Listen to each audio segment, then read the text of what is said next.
We've spent over 10 years on air, shaping a generation of action motorsports, and now we're changing the game again. The best motorsports, the best action sports, and the best of pop culture with some epic guests thrown in. I am Jim Beaver, and this is the Gentle Tire Jim Beaver Show with Brittney Cardone. Grab the popcorn.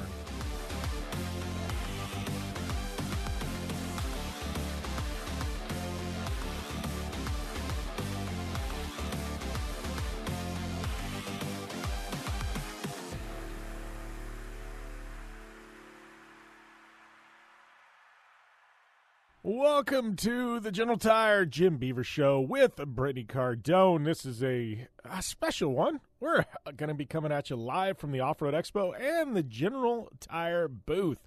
That is right. I'm recording this in the studio, but we're going to fast forward to an episode we taped a couple days ago at the Gentle Tire Off-Road Expo in the Gentle Tire booth, and it was fun. We had good friends Marc Burnett on, Gentle Tire athlete, Cory Winner, George Hammel from the Dirt Life show held it down with us. We had our good friend Adam Keiser from Gentle Tire pop on at the end of the show talking about the brand.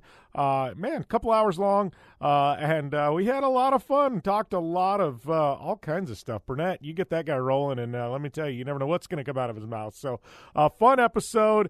We are going to jump to a commercial break, and then we come back. Man, it's almost 2 hours uncut from the Off-Road Expo and the Gentle Tire activation. So, man, we've been knocking out the live remotes lately, and I'm digging it. Anyways, yeah, you guys, thanks for tuning in. If you haven't already, head over to Apple Podcasts, smash the subscribe button. We got some cool stuff popping on YouTube as well. And, yeah, we'll see you after this break with our show from the Off-Road Expo and the Gentle Tire booth right here on the Gentle Tire Jim Beaver Show with Brittney Cardone. Gentle Tire delivers for whatever life brings your way. Gentle Tire's Grabber X3 all-season mud terrain tire offers aggressive styling and is engineered for durability with innovative performance features that are ready to carry you through extreme mud, dirt, and rock-covered terrain. For extreme traction that's ready for anything and rugged styling to match, look no further than the Grabber X3. Gentle Tire delivers. Check out GentleTire.com today. Gentle Tire, official tire of the Jim Beaver Show. Conditions off the pavement are always changing, so why settle for a light bar that just turns on and off? The Ridgid Adapt is a revolutionary new light bar that will automatically select from 8 beam patterns that range from a widespread 90-degree flood to a 15-degree spot based on your vehicle's speed. Try that with your knockoff light bar. A dash-mounted controller allows the user to toggle between adaptive mode, beam patterns, and RGBW accent lighting. With Adapt, it's easier than ever to own the night. Dig what you're hearing? Well, do us a favor. Head over to Apple Podcasts and rate, review, and subscribe to the Gentle Tire Jim Beaver Show with Brittney Cardone and catch all of our back episodes. Welcome to the Gentle Tire Jim Beaver Show with Brittney Cardone out here at the Off-Road Expo with Gentle Tire. Brittney and I sitting here. You're like up on your throne here, Brittney. I feel like I'm in the hot seat or the high chair. I'm not sure which one. High chair, the hot seat. I don't know. You're just chilling. Fellow Gentle Tire athlete Marc Burnett. We got George Hammel of the Dirt Life show hanging out. So a good crew of people here. What's up, Jim? How are you, man? Good, buddy. Good, buddy. It's been a minute since I've had you on this show. Dude, it's cool, though, man. Thank you for having me. It's awesome to be out here, dude. The weather's perfect. Yeah. It is perfect. It was a little humid yesterday, but it was pretty solid today. Yeah, nice out, man. It's cool that you got a cool little setup here at the Gentle Tire booth, too. Yeah, GT, you've been – I don't know. I think, Burnett, you predate me at GT. I'm like 11, 12 years in, but you predate that, dude. 17 years. 17 years. I think we're at 12. You're at 17. Yeah. Since Travis has been there. Maybe 18, but 17 probably. Dude, that's solid, man. Yeah. You know what's crazy, though, and we had this conversation, like, I mean, me, you, Zayden, GT, I mean, when you're with GT, and I mean, I don't want to say it's for life, but I mean, they take care of their athletes. It's, you know, they look at long-term partnerships. They don't, you see a lot of companies where it's 1 or 2 years and then they're done. I mean, GT, it's, you know, like it's an investment, right? It's a mutual investment on both directions. They've helped me out so much throughout the years, and that's why I'm here today. You know, I'm a little hurt, but I'm here today trying to, you know, support them. They support us for so many years for my freestyle tour and, my racing too. It's just been amazing, combined with everybody there. All the people who work there, it's been awesome to work with, and I couldn't do it without them for sure. Yeah, I always think it's crazy to hear, like, when Mark just said it, in a humble manner, but, like, dude, they're your homies. Like, they're your friends, right? They are. They're great to have, and I have a personal relationship with everybody there. Dana used to be there. Tony used to be there before, and a couple people left, but I'm really good friends with Travis still, and everybody there has been great, Except for Adam and Spencer. They're, Spencer has been there forever and a day. I don't know if you know how long Spencer's yes, been there. Like 47 years, since we the found school, out. Yeah. It's crazy, right? Guy took a job out of high school did. and literally has been there Still ever there. since. I'm like, this is crazy. Yeah. Is that a true statement? 47 47 years. years as an employee. Yeah. That's nuts. The only other Isn't company, it? well, I said, I was laughing because we were talking, and, obviously, Britt and I are, kind of, working as partners with Kawasaki now, and you go into Kawasaki headquarters, and they, on their wall, have plaques. And it's like, here's our 10-year employees, here's our 20-year, here's our 30-year, here's our 40-year employees, here's our 50-year employees. And I'm like, there's people that have been with Kawasaki literally since they came to the United States. And It's a family tree, more or less. Yeah. It is. That's wild. Yeah, and they literally have the plaques on the walls, and it's like an accomplishment every time your plaque gets moved from the 5-year to the 10-year to the 15-year deal. Do you know that he is the longest person at General Tires that's ever been there? Longest person. Like, he still holds a record? Yeah. The record, I think that's what they told me. Well, that's pretty tough to beat 47 years. I mean, Yeah, Hey, so you were talking about, like, the hierarchy at Kawasaki. Well, he's, like, on his own level over here, General Tires. Like, crazy. when Spencer finally retires, like, they're going to do some massive, name the building after him or something. That says a lot about the company, though. All the guys have been there for so long, and that means that's a great company, and that's where they're at right now in their life, and it's amazing. All the workers are still there, and the major ones, and it's great. And like I tell you, we were going down to Baja for the 500 or the 400, and I needed some tires, and it was so last minute, and it was my own fault. And Travis got on the horn within a day. I had tires delivered to me. It was unbelievable. Well, they care, right? They do. You talk to somebody, and we're pumping the brand, but this is all like true conversation that we've all had. It's the same thing. Like, they've always come through for every build, every event. And what I love is, like, the dynamic, right? The dynamic has grown with all of us as long as we've all been there. And as everything kind of changes and shifts, it's like, all right, well, how does GT fit into your life, and how does this work together? And that's what's so cool, is being able to grow with a brand. Yep. Totally is. Well, and I know, like, we've grown with a brand, but it's like my deal's morphed over the years. I'm sure yours has too, and a lot of yours is tied with, like, Freestyle Motocross Tour and things like that, but it's like they find a way when their marketing objectives change. Instead of getting rid of ambassadors and athletes, how do we work with them on this new direction we're going? So we don't want to get new people, we want to keep them. Like, let's adapt. Yep. well, dude, UTVs didn't even exist. Like, They didn't. They were called, everyone says golf carts, right, as a joke, but they were legitimate golf carts. They were, yep. They've changed so much throughout the years, too. It's crazy. dude, it's wild. I saw some, Sims had it too, but 3 cars, and you were talking about Kawasaki, Jim, but, like, there was a KRX over there at, a competitor's brand, 37s. I saw that. On a Not gonna say KRX. anything, yeah. So 1,000cc motor with 37s, dude. This is freaking wild. So do you remember the XP1 before turbo, the XP1000 that had long travel and 40s on it back in the day? I didn't see that. Yeah. That was a thing? Is it Yeah. for mud bogging? Well, or no, something? it was Kevin Carroll from Red Dot. Yeah. Yeah, back, and it didn't even look like it had long travel because the tires were so big. But he went and he put long travel on it just so he could put the 40s on it. And you put the gear drive things on. Yeah, you need the portals portals. on that? The portals. That's what I was going to say. You need gear reduction He to did. haul He those had- things. I'm not saying it went anywhere. I'm just saying, like, No, way yeah, back when everyone's like, Here's oh, the trailer queen. Yeah. and now functionally they're talking about 37. So Dustin Jones from S3, like, he was telling me that on some of those mud rigs, I don't know what they call them, mud bikes, Yep. that they were running like a 60-inch, like, super skinny swamp tire or whatever. Yeah. They look like blades. It blows Yeah. my freaking mind. Yeah, they're like they look like tractor tires. It's nutty. It's a different world. Different world. Totally Yeah. crazy. Well, I mean, it's still crazy to think, like, dude, on our short course race cars, like, 26 was the way to go. Like, and now we're up in 30s, right? 30s. Yeah, like high I had 30s. 26s on my golf cart. Hey, thanks, dude. Well, I mean, even in short course, though, those guys are running 30s, I think. Like, the Hoosiers at 30, and they're running those, which we'll just slide in. That's a General Tire brand. So, I see what you did there. That is true. but, And you got your Bronco out here, too, right? yeah, Brittney, my Bronco. I can't say my Bronco, our Bronco, her Bronco. So we've been trying to get the social handles on there for a while, and I finally had time to cut them. But I laughed because he came and put them on this morning because I got in late last night. And I was like, damn, you ruined my whole plan because I was going to go put him on the side steps, and I was going to put mine in the driver's seat and his on the passenger seat. He's like, oh. How is that thing? Is it pretty new for you, or you had it for a while? Yes and yes. So okay. we waited 22 months to get it. It was one of the first orders in because their family has a Ford dealership. Yep. So we put an order in the second we could. That's one of the first hardtops in the West Coast. It looks killer. And it took 22 months to get in. It's very interesting. I love it as much as I hate it in its own aspects because I'm used to old school technology, and it's very new for me. I feel like I'm driving a spaceship. Yeah. And you're not that old, okay? Let's get that straight. I'm here, old okay? enough. Hey, you're not that old. No, you're not talking about. Dude, I'm a big me or fan of somebody the else. colors. Like, I like the colors that you guys do. We kind of actually I was going to do, because this year we're doing kind of a wild style, like 90s throwback on the rest of our colorways and our liveries. So this one I actually already had all the other logos printed in really cool neons. So like, really? For like, yeah, I got to get it out first, and then everybody else can do it. But I'm trying to stay ahead of the curve. It's already designed.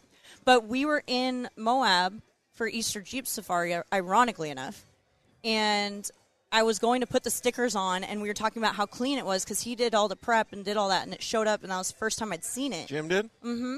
And I seen it, and he came and picked me up on the way to Moab, and I'm like, oh, we can't do it. It's so clean and stealth. So we literally changed it last minute, and we're putting stickers on in the middle of downtown Moab at the event because we changed it last second. Hey, you got to do what you got to do sometimes. But I don't know if you've walked around it, so it's got kind of that grayscale. Yeah. But it's that color shift that I've got on my Raptors. Like a chameleon. So when the you walk stickers. sideways, it's like a full rainbow. Yeah. Really? So all the stickers change colors. Yeah. Oh, I'm going to check that thing out after this, dude. Yeah. And the top, that's original color, the silver? Like Yeah. The gray. So And it honestly, it only takes about 10 minutes to pop the hardtop off. It's not bad because it goes into the front. Don't ask me how I know, but the fronts are 11 pounds, and the two rear panels are 27, and then the back deal is only 70. So you can actually pop, and then you just need to have somebody either hold it or, Are you one of those swole. people that can, like, lift something up and know exactly how much it weighs? No, I looked it up because I was sitting there by myself one night. I was thinking to myself, and it went to like being like you're really good at games. Like you can see how many skills are in a jar. Oh no, I don't have any of those things. It was I want to take this off on my own, but I don't want to have like a fail on my camera that I see later in the garage. How many Skittles are in a jar? She'd Yeah, be like, yeah. No, as she takes one out, there's 3 less now. No, I just didn't want 187 hours conversation when I show up with no arm. Was more or less what it was. She can tell you how many she took, but she can't tell you how many's in it. I just ate 490. Yeah, right. You got a kid on there. Reese's You got a Pieces. kid on there too, huh? Yeah. The what? It's got the Icon, Icon? their Stage 7. It basically, the Icon's got one step above that. It's got like the electronically controlled suspension, and that doesn't have it. Dude, but that thing is clean. That's kind of why we wanted to do it the way we did it. Was like a lot of Broncos and like Jeeps, people bolt a bunch of crap on, like, and I'm Which not, is cool. Like there's amazing over the top builds, but every build is so different and so over the top. We kind of just, like I said, we just scaled it back and just kept it simple. Dude, I'm a massive fan of like when you can actually see somebody driving it and using it like driving down the road, like enthusiast. No, we've builds, definitely used it a lot. And like I said, I've actually taken the top off. I was for a month because we get monsoons every afternoon in Utah. I was having to schedule my errands and my appointments and stuff around the afternoon so I could make sure I was home in time before it rained, because it would only rain for like an hour or two because I didn't want to have to put the top back on. That's pretty legit. So what's been going on with you, Burnett? Well, we're just getting ready for the Baja 1000. You just had the 400 a couple weeks ago, right? Yeah, and we had issues. We were leading the race 80 or 90 miles in, and intake tube came off, and the UTV class, as you know, the turbo class, all those guys, certain 5 or 6 guys could win at any time. It's so competitive. It's It's very so competitive. close The guys now. have definitely stepped up, and it was a hard deal to get back up. We were probably dead last, and then we moved up to almost a third, and we had an axle bad and a flat tire, and that killed us. And then after that, we came in, got 5th, but definitely not where I want to be. A lot of people go down there and they're just enthusiasts or just go there to have fun, and I go there to win, and that's what I want to do. That's my most important thing. I hate going down there and getting beat straight up, so it was nice. Second is not your deal? No, that does not work for me. And to be honest, I've had every race, there is always a problem. The 500, we had 3 axles go bad at mile marker 70. That was a manufacturer problem from the axle people, and we just basically, from there, we had a push, and we got back up to 4th, and that's, it's had a lot of issues this year. Just nothing's having, gone right for a few years right now. We're there, we can lead, but we can't, something breaks, and, But the attrition, right? Because the closer everybody is, you can't push that 80% or that 85 throughout. You're having to take those risks are potentially causing issues in order to stay in that top position. And Baja is like my world. I've been racing there for like 30 years. That's been your jam forever. It's my thing. You know what I mean? And I dedicate so much time pre-running, and working down there. And I actually mark the course for score too. I physically put the stakes in. I know what the 1,000 is going to be for a while now. Are you the one that puts the little thing in yes. the GPS that tells us to go left when we actually need to go right? They kind of do that's your fault? Yeah, no, they kind of do that. Yeah. So every time I'm out there pre-running next time, Jim, I'm going to be like, yeah, thanks, Mark. Yeah. I call them Noodles on the GPS when we're going one way, and then all of a sudden the course this way. I go, Jim, Noodles, you're on your own, dude. Burnett's like, this should be a triple down, but it's only going to be a single down.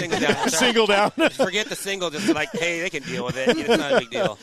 Let's see how good you really are. Quit being a sissy.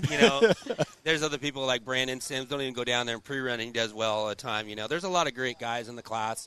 I can name 5 of them that can win any time of the day down there. And when you think about that, does it because to me, whenever I think about that, how do I put this?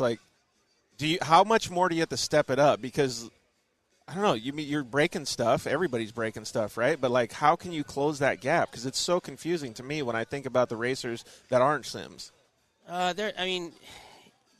The level has gone straight up. It's 110%. All jokes aside, it literally now and the UTVs, is 110%. All UTVs, no matter what brand it is, they've all stepped up. Uh-huh. And they all have their issues one way or another. That's just part of it. Everybody has their issues, and the person that has the least. I'm not going to mention a name, but there is somebody down there that's won some races in the UTV class that his UTV is worth $250,000. That's some stupid money. Well, now there's not one. There's a whole roster of that now. Yeah, there's one. It's that much money. There's one guy, and his car is good. The car can take a beating. When we got UTVs being wind tunnel tested now, it's we have completely carbon fiber. Yeah. Whoa. Slow down here. What's going on? People have wings on the back of them, to create more dust, dust to the people. Stupid stuff. I'm not a big fan of that. I'm a fan of all the racers, but the wing, I don't know. I know, and there's a lot right now that, I had an issue the other day with Score. There's a couple people. There's cars that I personally was going to buy one of them, and it was illegal. It had the tubing was the wrong side tubing for the main cage. Any car over 2,000 pounds has to be 120 wall. Yeah. Or 1 3/4 tube in 95. Yeah. So there's a lot of people down there that are running stuff and I don't want to throw nobody under the bus because I know there's 10 cars that are like that. But there's so many people that are, the rules and the motors and people just, nobody checks them because nobody knows. Yeah. Most of the people that are running the programs, the tech guys, they never even tore down a motor in a UTV before. They don't even know what it looks like. So what we had to start doing at Lucas was we would actually provide them stock motors. Show. We would bring stock motors to the Lucas. As a reference. Tech directors. That's a good idea. Because that was the only way we could get them to actually do anything about it. Otherwise, they would just be like, yeah, it's good. Yeah, that's it. Now, that's where we're at now. And the class is so competitive, and they're paying money. We're getting money from these manufacturers, and everybody there are paying us. So, it's hard, and these guys are really pushing right now. And right now for the 1,000, there's 5 or 6 people that are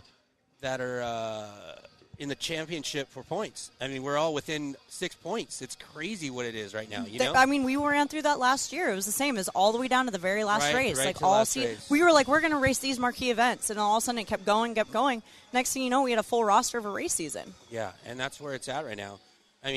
George knows. He talks to a lot of these guys. There's a lot of guys out there that he does. I watch his show here and there, and And I watch yours too, Jim. Don't think I say anything different. I watch all these shows, and I like to cause a little ruckus sometimes.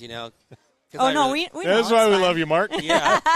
I don't hold back. I guess that's my problem. I guess there's no filter, as my sponsor would say. Hey, we're the outcasts, too. Don't worry about it. Yeah, they give me a hard time about not filtering things down. So that's my biggest downfall is I say it the way it is, and if you don't like it, then F off. Dude, we were just talking about that. Like, I had a personal conversation with Jackie from Ridgid, and I was telling her, I'm like, can't we just talk in reality instead of sugarcoating all this shit? Like, just be like, if you have a problem or if something is wrong, just fucking say it, and then the other person be accountable for it.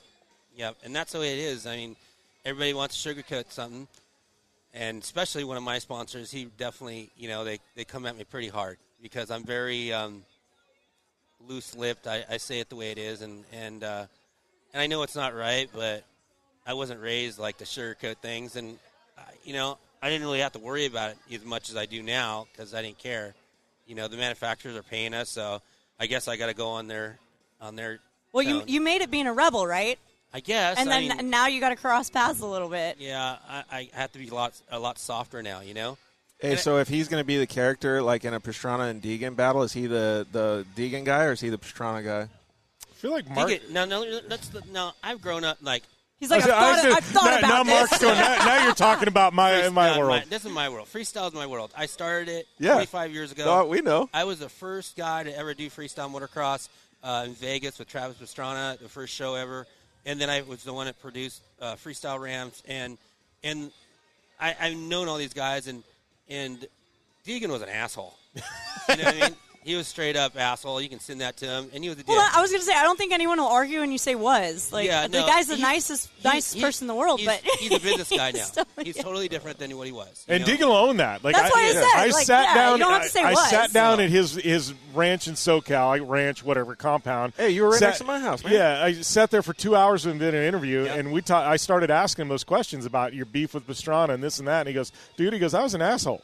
And he goes, it was real. He goes, but it was all because I caused it. He goes, we'd come in and start fights and shit like that. Did. And he goes, I mean, the things I could tell you from the stuff that's on the road, Twitch, he's a business guy now too. If him and Scummy, Colin Morrison were together, I mean, I had him take a shit at the door at the hotel in front of my door. No way. And shit. Dude, there's so many stories I could tell you. This just reminds me of the dirt, right? I can give you so much dirt on these guys. All right, let's hear it. Keep there's going. so much dirt.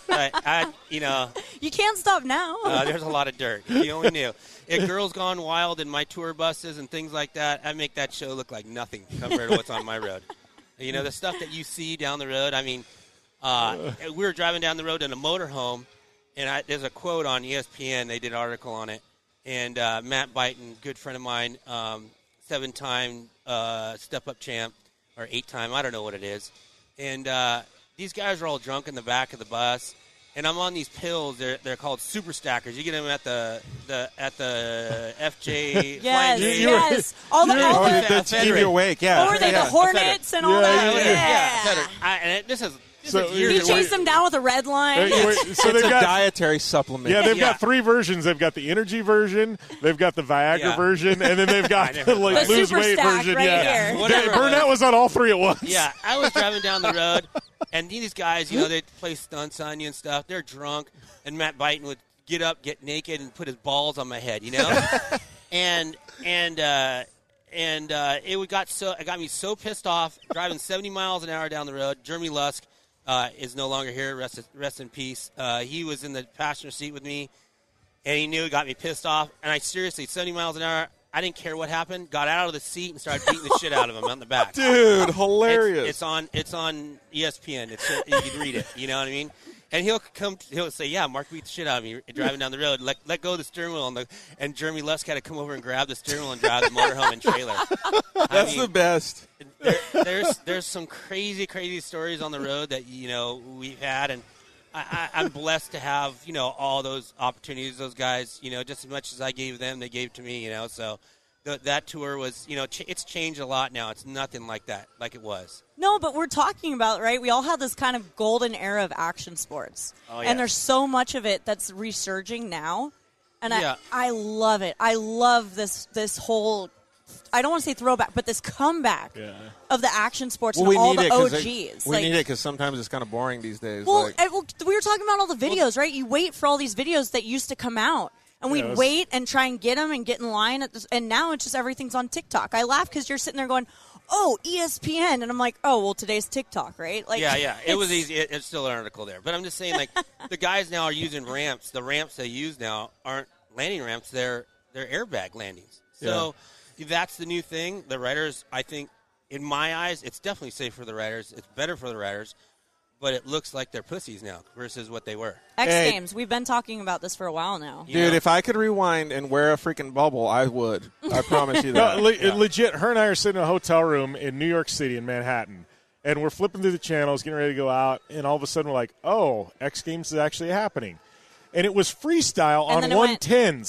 And I'm like, 110 freestyle? I'm like, that was at Axel's But house. I'm like, when did 110s become freestyle? Because anybody can do a no-footer or freaking whatever on a 110. Okay, but just aside from that, like, I'm not discrediting skill. All I'm saying is, like, getting a gold at X Games doesn't hold the same stature it held 10 years ago. No, it doesn't. And that's true. And Deegan and all those guys will tell you that it's totally different than what it was. Because now they get to practice on the course, like, say, for Axel's house. They get to practice, days before, weeks before. And today, back in the day, they did it only an hour or 20 minutes they get to practice on the course. And that was the real true riders then going for medals then, and that was the real gangsters of freestyle. Those guys that had to go out there with 20 minutes of practice and do what they had to do. Now it's all about, it's like you driving home. Where every bump is going home. It's the same thing, doing the show. Man, I wish it was like that. Well, it was even before. Like, the only time I got to race the X Games was in 2008. And I got to do, like, what they call it is super adaptive or something like that. And we got to ride the whole Supercross track, right? And, like, I wish it was super motard. No, it was a dirt bike. It was there was they had Supercross for like 1 or 2 years, and then Supercross got in an argument. It was at Home Depot Center. Yeah, they had. You're talking about because they had freestyle and Supercross course. Nate Adams and Mike. We just rode a Supercross track in the Home Depot Center. Yeah, but they didn't do any freestyle with it too. No, they did that year, but it was like a combination of it. Kind of. They didn't do it like we didn't hit style. it. You're talking about speed and style. No, we didn't do that. We just rode a Supercross track. But the jumps were fucking massive. And, like, I just remember being there going, like, how can this not survive when they treat you like rock stars? It gets so much publicity. Like, this is the best thing ever. Well, you guys don't know, and maybe I shouldn't say something about it, but they basically sold X Games to a guy that bought it. Oh, this has been open and going for a while now. The guy did it, and he owns it now, and he's going to change all that. It ain't going to be like somebody's house anymore, because they've gotten so cheap now that they're at these guys' houses that get to practice every day. Well, they're just trying to make it survive, right? They were trying to just pinch pennies to get it through the sale. Yeah. And so we were all talking about that, kind of saying, will it come back into what capacity? Because it really takes a privateer to come back in. Like, with Disney having it and everything else, it's the same with every other thing. All the riders, what sucks, and I went to the last X Games at Axel's house. Cool. He has a cool property. It's just up the road from my place, and bitchin'. It's really cool, but there's no qualifiers anymore, and that's where it takes out the kids that could qualify to be there, and that's what sucks, because that's how it was. They had qualifiers, and that removes a lot of the storylines or potential storylines, doesn't it? It does. There's a new guy. He's from San Diego, and he's more of a old style kind of 80s kind of looking kind of guy, long hair. I forget his name. Starts with a K. Really cool guy, and they invited him to come, which was really cool. So, the sport's different. I mean, everything's really changed. Everything's getting different. Even the Off-Road Expo, everything's different here too. Every year it seems to be not a different. whole lot. Everybody still likes to walk around and drink beers. So you're OG. What do you think? We just had lunch with Wes Miller, but what do you think about this Huevos reunion with the stuff that Wes is throwing down out there in Prim with bringing all the old guys back and having this race and everything? That sounds cool. I saw it. I've been friends with Wes. I was gonna say you guys have to go way back. Way back. I raced bikes and he would race quads, and he used to sponsor me with the energy supplement or whatever it was back in the day, and that's how we came together. And we've been there for a long time and known him. He's a good guy. We've had our differences before, and but I think it's really cool what he's doing. There's a lot of big guys going to go to that thing. I think it's smart. It's just down the road from his house, so we'll see. Yeah. Yeah. I mean, we'll see how it goes for him. I don't know. What'd you guys think of it? I mean, I'm beyond the stoked. nostalgia. That's I think why it's a cool deal for like a one-off. I don't think you want to do this like every year, but I think a one-time like reunion, like. But there's a lot of big racers guys are going there too. But that's why, because it's just a one-time. If you did something big once every decade, we've joked about doing an invitational where you have 3 different deals and kind of make it like a triad, and you just have your own little triple crown of all this random stuff, and you bring back you pretty much have had to retire more or less, and you bring back all the, I don't know. Like I said, I'm stuck in a certain era, so for me, I love it. I think that's I'm super old, cool. so I like to be stuck way back, but so I don't know. I like the 80s and stuff like that, so I like that kind of stuff. But are you going to race the Baja 1000 next year that goes from La Paz to Ensenada? I was just talking with Kristen. That's it, dude. It's going to be gnarly. It is, and it's going to be. And Wayne and Kristen, Wayne is definitely my biggest competitor down in Mexico. His father used to race with me, and I've known him forever. And both those guys, a lot of people talk a lot about them, and say they cheat and stuff like that. It's just knowledge. I'm sorry to say, and time. And time. They know a lot of things. I shouldn't say it's not cheating in my book, and I've always supported them. It's just knowledge of the course, and they do what they have to do to win, and they're both competitive, and they're both great. So even when they're not racing, they're still down there screwing off. I don't want to say scring off, doing rides. They do a lot. That's what I mean. Do a lot of charity stuff down there. Yeah, and that's great. Both those people are good people. The dad was awesome. His dad died down there in a car going on a ride. He actually died, and he used to race with me on bikes and always try to race. It was fun. But they're good people, and you always see them being competitive, and they're one of Polaris' biggest people down there for sure. Well, home corner advantage. I do motocross, anything, right? Yeah. Doesn't matter who you are. If you practice on the same shit all the time, you're going to be fast. Yeah, that's right, and that's the way it is. You know how it is in Baja. So 2014? 2004, when they did all the way down to La Paz. We did that on bikes. 2004? 2004, really? Yep. It was a full-on from Ensenada all the way down to La Paz. Like last year? They do it. They did. Every 3 years. Yeah. Every 3 years. It's curious because they've been talking about doing it reverse for a while. Yeah, but it's so dangerous for the crew. I mean, the crew is more dangerous than the race. I mean, you can't, I actually agree with that. It's crazy what What do you mean? The chase people. Yeah, those sideways are gnarly. 120 on blind corners and this and that, because for the chase trucks to keep up with the race car. No, not just that. The people drive drunk. I mean, Are you talking about going the other way, or are you just talking about the Peninsula Run in general? Just a Peninsula. Yeah, last year, we saw so many people wadded up on the side of the road. That's every year, unfortunately. Scariest thing I ever did. First time I ever raced Baja was one of the last years. It was before trackers and everything else, and I went down there. It was early 2000s. And that's when we raced on the highways, but it was still wide open. It was. And I remember going, I'm driving the truck. Oh, yeah. And I was in a Class 8 running a trophy truck at the time, and I'm at 130 going around this blind corner, oncoming traffic, passing people, and I'm like sideways. Yeah.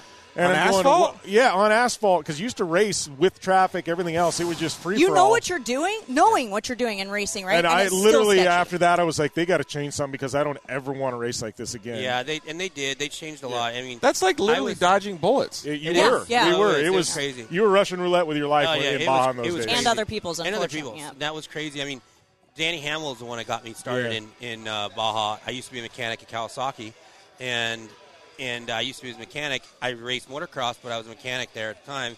He got me in the desert, and I was there within 300 yards of him dying. When he was doing 119 on the main road, and off to a police officer just in his own personal car. Well, unfortunately, that's what it. And I seen this guy crash so hard in San Felipe, like 90 miles an hour, and just wadded up. And I'd be in a hospital for a month, and this guy get up and just brush it off. So whatever happened there at that time when he died, I mean, it was bad. I mean, he could take so much. Danny Hammel was one of the great guys that raced down there. I mean, I've seen some major accidents down there. John, I bought one of his race trucks, Swift. You ever seen that accident? Oh, with Dino. Yeah, and the guy died. Yeah, with Dino. Dino passed away. It was bad. Yeah, bad deal. That was when he had the Ranger trophy truck. Yeah. Well, even like I was down there when that happened. I was down there when Danny Hammel, when that deal happened. I mean, there was an era there where it was. Yeah, it was crazy. I mean, we were going wide open and riding bikes, and and that's what it was. I mean, it's nice to have the speed limits, but there's certain things that it's changed a lot that make Baja. I don't know if you say good and bad. I mean, there's goods and bads to it, but it's definitely safer. But the chase crews I have to give it out to them. Those guys are the guys that every year, and Sims will go with this, the mirror, on the semi trucks don't care. They'll hit you. Like, the mirrors stick out. I am not kidding. Every year for the last 3 years, going to that down to the point, I might as well just carry an extra mirror in the car because it breaks off every single time. Yeah. You're hitting semi-trucks. The semi-trucks don't care. It's the Wild West of racing. It is. It's a Wild West of racing. Dude, we were driving. It was somewhere near Loretto, and we were driving one of those sketchy roads, and it was really close for the semis. Like, you know how it just drops off on the right-hand side on the shoulder? There's no shoulder. Yeah. And one of the semis, dude, he got so loose that he kicked the back end off down into the curb and then swapped the trailer back into the oncoming lane, dodged a car, and then everything like almost flew back towards us in the chase trucks. It was fucking wild, dude. Yeah, it's wild down there, and that's just Baja. I mean, that's why I asked if you're going to go down there and race. I don't know. We'll see. That's a year away. I don't know what we're doing next week, Britt. I mean, literally, it changes by the day. I would love to go back and race in Baja. My biggest thing with Baja, and I've said this, I love Baja. I started my career in Baja. I need to go back at some point. Nora. But I need to do it right. And my crew and all our logistics are set up to run at a high level in the States. Yeah. Nora. But, no, we need to go to Nora with a Donko. But, yeah, it's just to do score right. It's almost like I need to team with somebody else because I just don't know that I logistically can do it right now. Yep. And I won't race if I don't have a shot at winning. Well, and that's not something either you want to do wrong. Yeah. Yeah, well, Robbie's down there right now, too, and he's racing his car down there. Yeah. He's having some issues, it sounds like, down there, too. So that's just the whole Where did they put that car? It's like I saw it. It's in a different class. I know. Yeah, I don't know. One car broke. He's racing another car. I don't know exactly what, but is it a shakedown for him?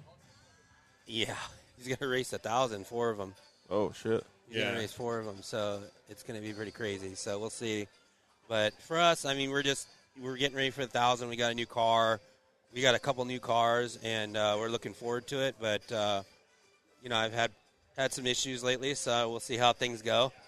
I'm here today, with you guys, still with some issues, but hey, I'm still here and trying to hang out with that. Yeah. Are you guys, you guys are here this weekend. Is there anything exciting happening at the show this weekend here? Like any demos that are really cool?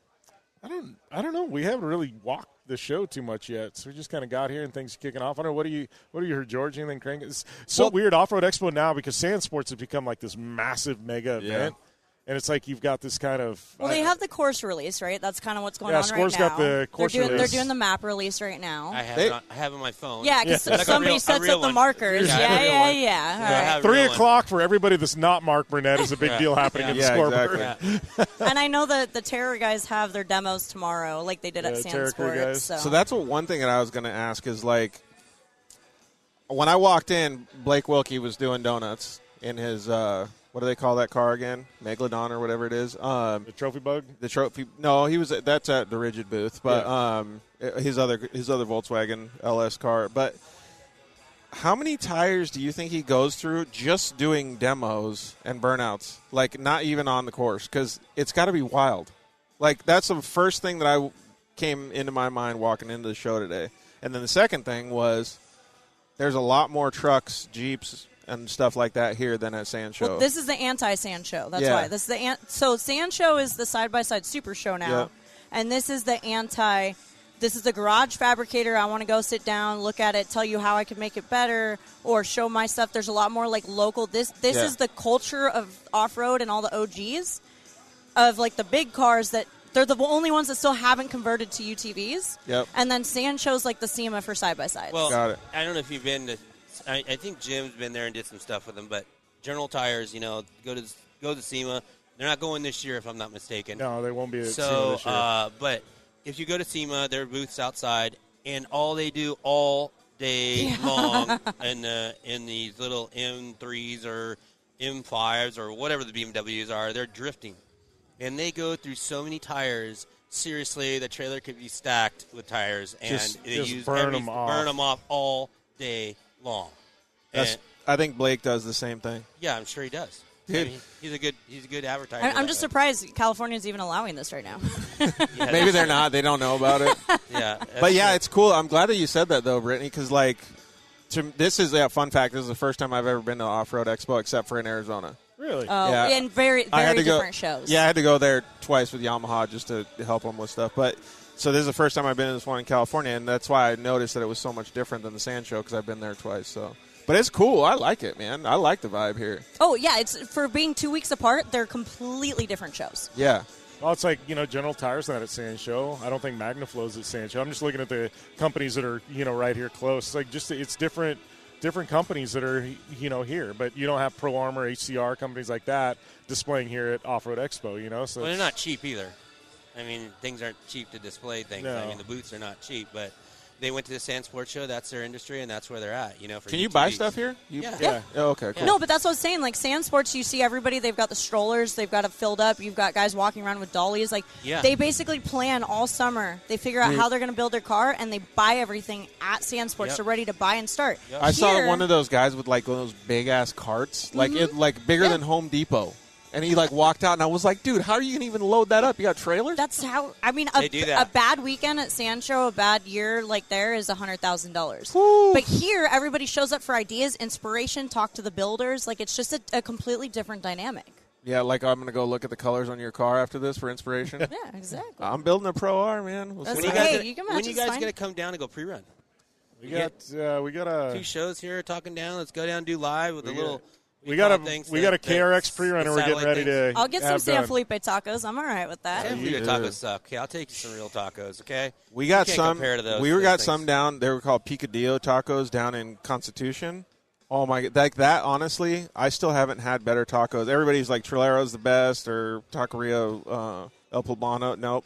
These two, I just know the roll-up in front of the La Iguana has the most bomb tacos ever. I'm down to go all those I'll ones. go to the fish taco. I'll take you to the fish taco place. That's all they do is fish tacos, and it's the bomb. It's right in town in Ensenada. It's like I'm the taco guru down there. When's so. it? What's your plans for Mexico? It'll come up in November. Probably. I got 2 people I got to take. The new. You ever seen the PTT talk? The icon things that they use. So the owner and marketing guys, I'm taking down there to go give them a ride. But I got extra cars. You guys want to come down there and go for a ride? I know you can't drive any other cars, but No, we can. Kawasaki. Yeah, we can. That's what's great about our relationship with Kawasaki. Oh, well, that's good they then. know where we're going home to, so they're like, yeah, if you got to spend some time with something else, go do it. Okay, well, you guys need to come down there. The first time I get to give George here some shit, so I got to make sure he comes down there. Yeah, dude, I'd be down.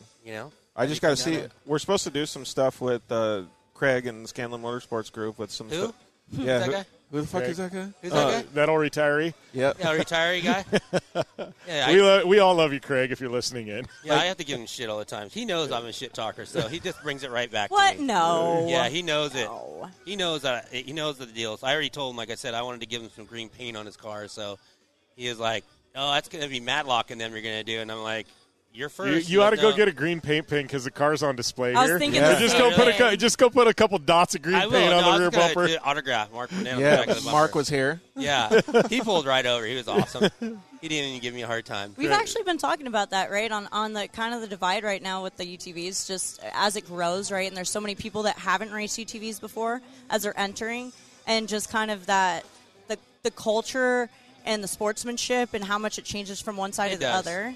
And it's interesting because, like, we had one of the best races, Vegas-Reno, with a handful of, like, same like you're saying, we're 400 miles in, 30 seconds apart from each other, but it was still one of the smoothest. We started the race the same 30 seconds apart. Yeah, what's but it was wild. still the same smoothest passes, letting everybody play chess more or less throughout the course.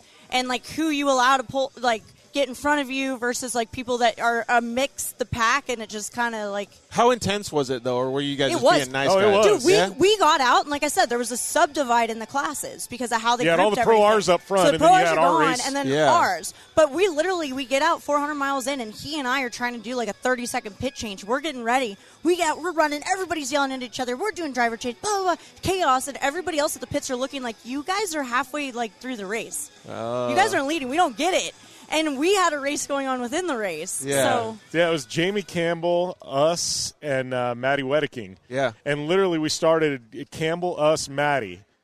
And when mile 400, it was Campbell, us, Maddie. And almost the same space. In whatever order, and all within 30 seconds of each other, just like we started. And it wasn't like there wasn't passing. No, certain areas it was like we're just leapfrogging, Chinese fire drill. but literally at 400 miles in, Really? you could snapshot. It was exactly the way we started this. Went off the race. The dust was bad there, though. Too. Oh yeah. It was a great race, but all of us afterwards, Campbell's calling me, Maddie's calling, we're all hugging, high five, and that's the way it should be. We drove the shit out of the cars, and then we're all friends afterwards. Like, oh, that was an awesome race, Dude, yeah, that is cool, man. You get off and you're like, doesn't matter who won, it was badass. Yeah. No, we're doing driver change, and we get out, so we're like, yes, that was awesome. Like high five. No, literally, and that's what happened in Unlimited that race. You literally had the Pro R race, and then you had everybody else racing. We're just going to ignore the Pro Rs that are doing Pro R things, and we're just going to have our own race. Do you ever get to go to the dunes or anything, Mark?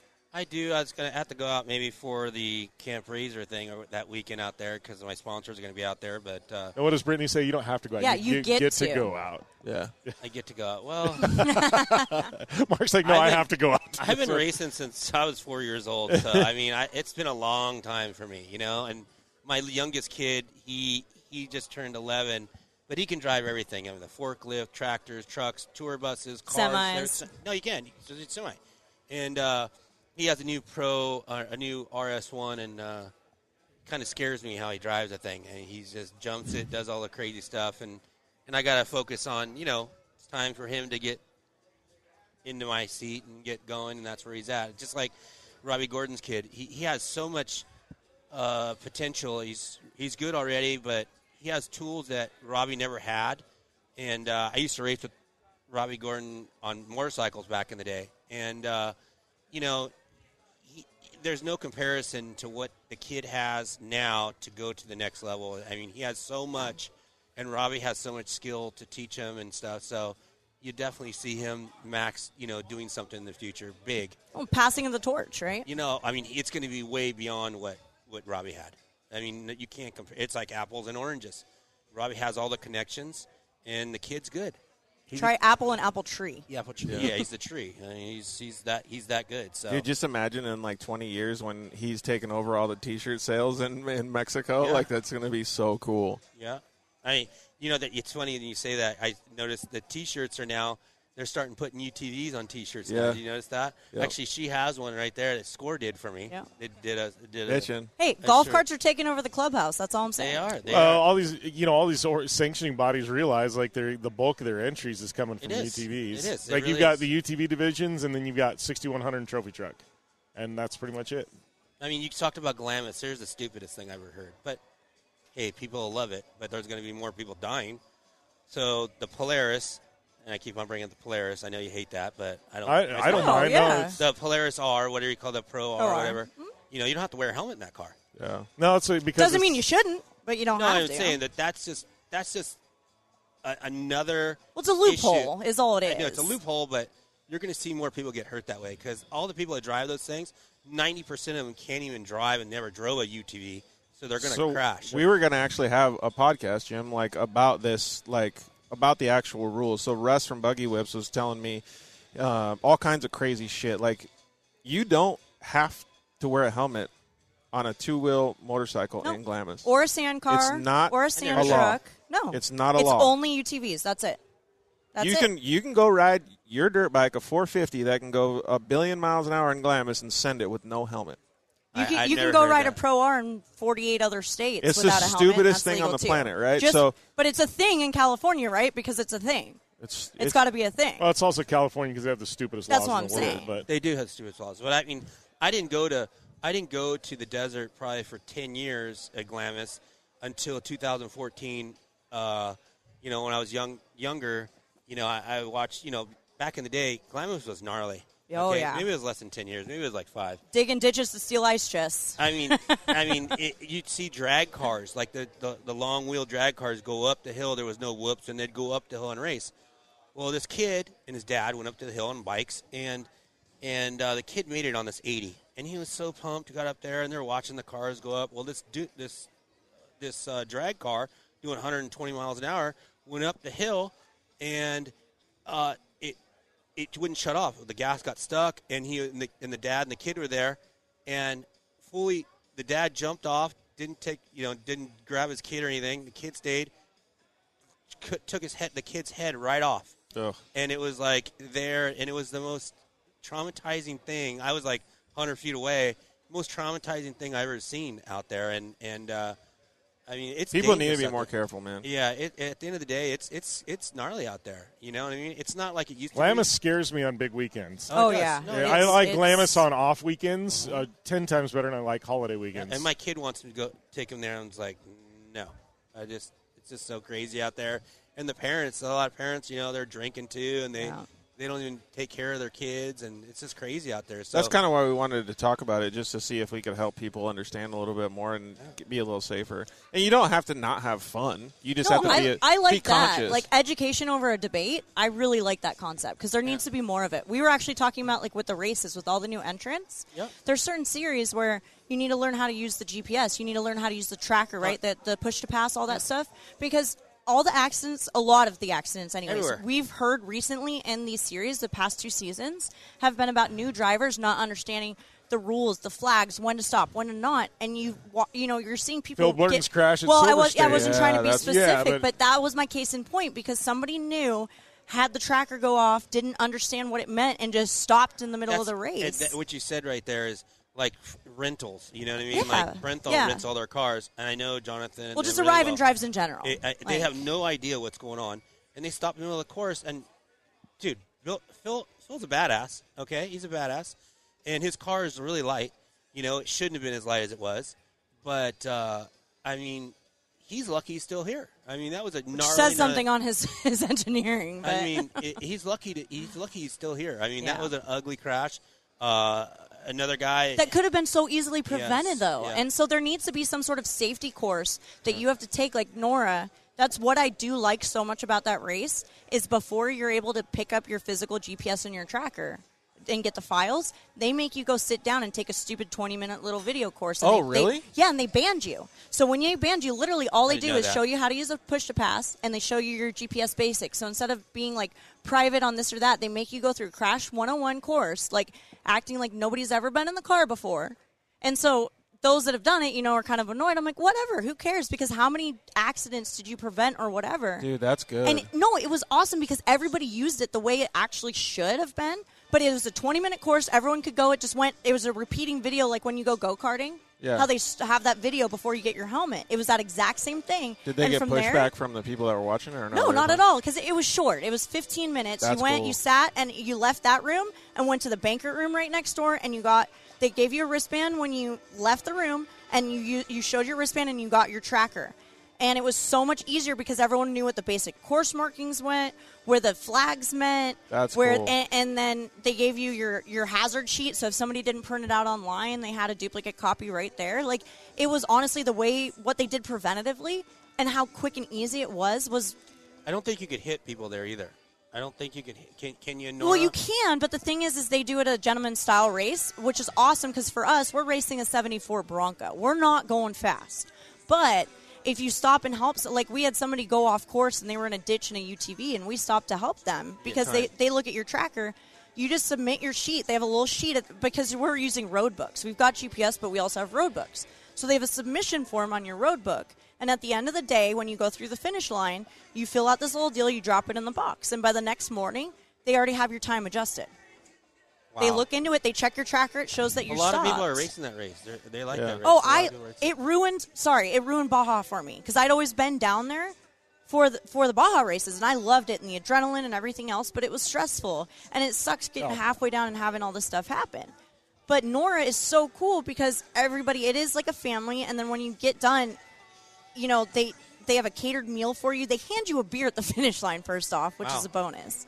But you go in, you got tickets, you got meal drinks, food drinks, everybody stays in the same area, you hang out, you do stages, you wait. They make it so cool, so it's almost a mix between a pre-run and a race. So you're racing, but it takes the absolute stress and the danger of it out, because they put in the road transits where you have a min and a max. So you can fuel, you can maintenance, you can prep in all the road transits, you can eat and do whatever. So we'll do 500 miles in a day, but it's over 3-4 stages like rally. Wow. And then you get to stay at really nice downtown hotels and have an awesome catered meal at the end of it each night. Dude, that's killer. It's amazing. Hey, I want to say thank you for having me on, guys. I appreciate it. I'm going to go get some tacos. Mark, was awesome to see you. Thanks, George. Thank you for everything, buddy. I'll let Cory Winner take my position. There you go. See you. Cool. General Tire offers a wide variety of options that are designed to deliver for whatever life brings your way. Whether you have a truck, car, or SUV, General Tire delivers for whatever you drive. From the long-lasting all-season Altimax RT43 to the aggressive all-terrain Grabber ATX, General Tire covers on-road performance, off-road capability, and durability. General Tire delivers. For more information, drive over to GeneralTire.com. General Tire, official tire of the Jim Beaver Show. Don't just shred your way through any off-road rugged terrain. Get into gear with GSP XTV and let us redefine your adventure. The GSP advantage of quality and performance sets a standard for UTV axles. We strive to provide premium ATV and UTV axles to keep you shreddy ready. Kick up some dirt and get in the driver's seat with GSP XTV. With over 35 years of experience, drive with a company you can trust. Drive with GSP. For more information, please visit us at gspxtv.com today. When looking for a new wheel for your off-road vehicle, car, truck, or UTV, the choice is easy. You choose what the pros use. Rob McCachran, Keegan Kincaid, and myself, Jim Beaver, all exclusively use Vision Wheel, whether we're dominating Baja, taking the cup at Crandon, or shredding UTVs. Vision Wheel's trend-setting designs and durability will set you apart from the competition and your friends. Check out visionwheel.com or at Vision Wheel on social media to learn more. Life is all about sound, the sound of sports, the sound at the racetrack, and the sound of your vehicle. Don't drive around listening to this. Drive around listening to the sound of performance. Gibson Performance. Gibson Performance Exhaust is the company who can turn this into this. Remember that life is all about sound, and Gibson Exhaust is the sound of performance. Check out your next catback exhaust system, headers, muffler, or UTV exhaust at GibsonPerformance.com and get more power and more sound. Social media? Yeah, we've got that. Jim Beaver 15 on all major platforms, and Jim Beaver Show JB15 Group and B Cardone 15 on the gram. Oh, you're good with just chilling, Mark. You can sit here with Cory too. I'm all good. You're good. I'm with you for it. All right, I like it. We just got Team GT here, so we might get to sneak a little more stories out of them. There's too many stories. We're gonna get down Cory there. mic'd up now. We got Cory Winner here. Short course driver, Team GT member. You know Mark, right? I'm passing. yeah. Marc Burnett, Cory. Yeah. It's me, Mark. Sure, I bet Mark knows your dad. Probably does. Yeah. I was going to say. Yeah, get it right, because I'm old. Yeah, I was going to say. I have a kid that's older than him. What are you talking about? Everybody knows FabTech, so I mean, at this point, it's like we just lead with that. Winner's FabTech. Yep. Oh, yeah, I know they are. Yep. Now it's my turn to try to take say, that legacy. I was going to say, you probably grew up like from the moment you can remember around FabTech, right? Oh, yeah. Yep. And this is like one of the first years I've been here without even like having a booth to go to. Or there's no booth for you guys. No, nothing. And That's just walking around, and there's pictures of me on the high top chairs in the booths just hanging out back in like early 2000s or something. And when you're a little kid. Oh, yeah. Yep. But, yeah, that's all I've known growing up. So these last 2 years have been different, but it's great, and it's finally time for us to do our own thing. So his room still got a race car bed and blue and orange flames on the wall. Oh yeah, hey, that's cool. I'd be all right. Oh yeah, with that. desert schemed, all that stuff. The problem is if you're like me, like I wish I still had the posters that I had on the wall as a kid. Yeah. Oh, yeah. I was like those things, like mine were like We're 80s stunning. and 90s. Oh, yeah. I'm like, where do these things go? You know? Yep. My Hannah lunch pail.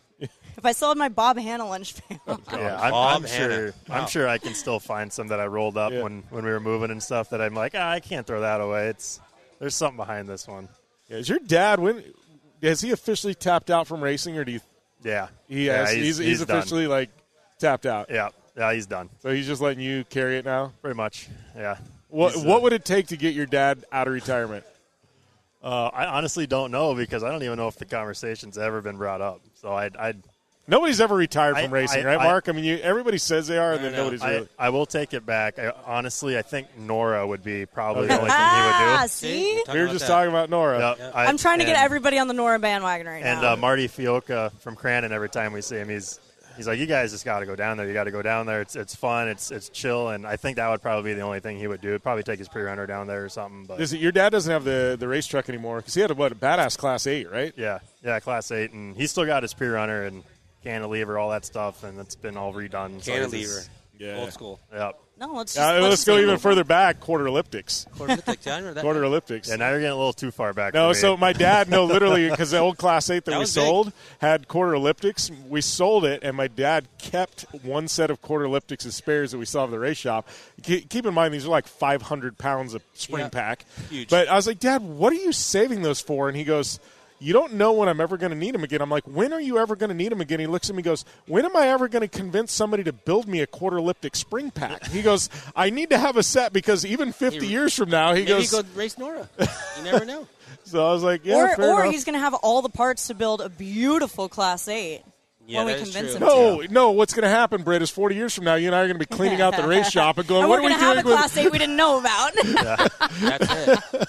Are you still living here or in this area? No, we moved to Arizona. And you're traveling to all the short course races? Yeah, so it's we're kind of in it for the long haul. It seems like everybody out there, because it's been going so strong, there's people buying the property barns, and land and houses. And we actually bought a Pro Light guy's house last year and moved in. It's got a 60 by 60 shop, 3-acre pond house, and we're like, that's basically where everything's kept. That's the only place we can race. So that's where everything's at. Do you think the series is going to go anywhere different in the future? They're supposed to go to Atlanta next year. They're supposed to go to Georgia, and then they talked about. I know the series in Greaves have talked about Oklahoma. I think there's a big UTV. There road. is. That's all American. Mid-America. Yep. And then Texas, I think, at some point. Yeah. They were talking about. Yeah, I don't know. It sucks Wheatland's just sitting there. Well, I heard Lim and Lucas have been talking. I'm like, that makes the most sense out of anything. Wheatland's is a badass track. And we talked to, it's funny, one of the first people we saw was Rob Mack. And he came over and talked, and obviously he still follows along everything. And he's like, man, I wish you guys would just go there. I wish they would, if there was differences there, I wish they would just set it aside and like everybody needs to work together. And that's a purpose-built track that's ready to go. And we're like, we just need to go there. I think it's just time, right? I think everybody's on the same page enough. It's just a matter of when. I hope they're on the same page. It's just like it's sitting there ready to be capitalized on. So I know it's been talked about. So hopefully that happens. Yeah.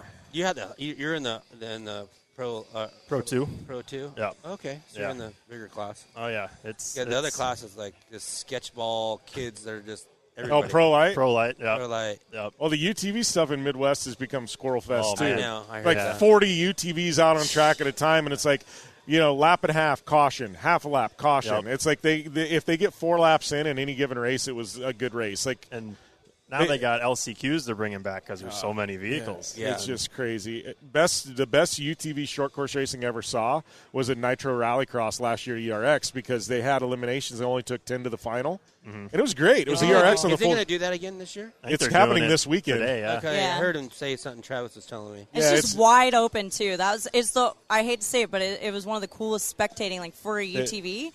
Because they were just 3 wide open down that front stretch. It was awesome. You have you ever done any short course racing, Mark?